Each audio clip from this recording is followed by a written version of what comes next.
ಲಂಡನ್ನಲ್ಲಿಯೂ ಕೂಡ ಹಿಂದೂಗಳ ರೋಷಾಗ್ನಿ ಸ್ಫೋಟವಾಗಿದೆ. ಲಂಡನ್ನಲ್ಲಿರ್ತಕ್ಕಂಥ ಪಾಕ್ ರಾಯಭಾರಿ ಕಚೇರಿ ಬಳಿಯಲ್ಲಿ ಧರಣಿ ಮಾಡಿದ್ದಾರೆ. ನಾನು ಹಿಂದೂ ಅಂತ ಬೋರ್ಡ್ ಹಿಡ್ಕೊಂಡು ಪ್ರತಿಭಟನೆ ಮಾಡಿದೆ. ನನ್ನನ್ನು ಕೊಂದುಬಿಡಿ, ಹಿಂದೂ ಅಂತ ಹೇಳಿದ್ರೆ ನೀವು ಕೊಲ್ತಾ ಇದ್ದೀರಲ್ವೇನ್ರಪ್ಪ, ನಾನು ಹಿಂದೂ ಇದ್ದೀನಿ, ಕೊಲ್ಲಿ ಬನ್ನಿ ಅಂತ ಕೇಳ್ತಿರೋದು.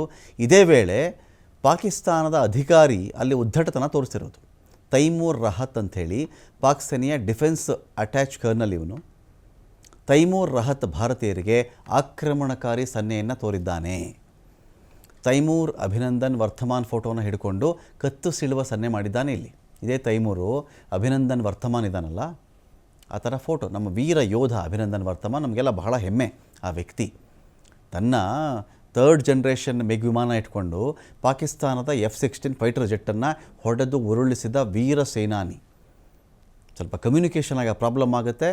ಗಡಿ ಬಾರ್ಡ್ರ್ ಯಾವುದು ಅಂತ ಗೊತ್ತಾಗಲ್ಲ, ವಾಯು ಗಡಿ. ಅದನ್ನು ದಾಟಿ ಪಾಕಿಸ್ತಾನಕ್ಕೆ ನುಗ್ಗಿ ತನ್ನ F-16 ಹೊಡೆದು ಉರುಳಿಸಿದಂಥ ವ್ಯಕ್ತಿ.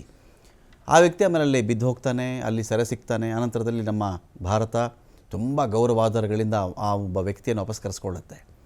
ಇಲ್ಲಿ ನೋಡಿ, ಅಭಿನಂದನ್ ವರ್ತಮಾನನ ಫೋಟೋ ಹಿಡ್ಕೊಂಡು ಕತ್ತು ಸೀಳುವ ಸನ್ನೆ ಮಾಡಿರೋದು ಈ ತೈಮೂರ್. ಕಾಶ್ಮೀರಿಗಳ ಜೊತೆ ಪಾಕಿಸ್ತಾನ ನಿಲ್ಲುವುದಾಗಿ ಬಾವುಟ ಇಲ್ಲಿ ತೋರಿಸಿದ್ದಾನೆ ಆ ವ್ಯಕ್ತಿ. ರಾಜತಾಂತ್ರಿಕ ಅಧಿಕಾರಿ ಇಂತಹ ದುರ್ವರ್ತನೆ ತೋರಿಸಬಹುದಾ ಅಂಥೇಳಿ ವಿಶ್ವದಾದ್ಯಂತ ಚರ್ಚೆ ನಡೀತಾ ಇದೆ.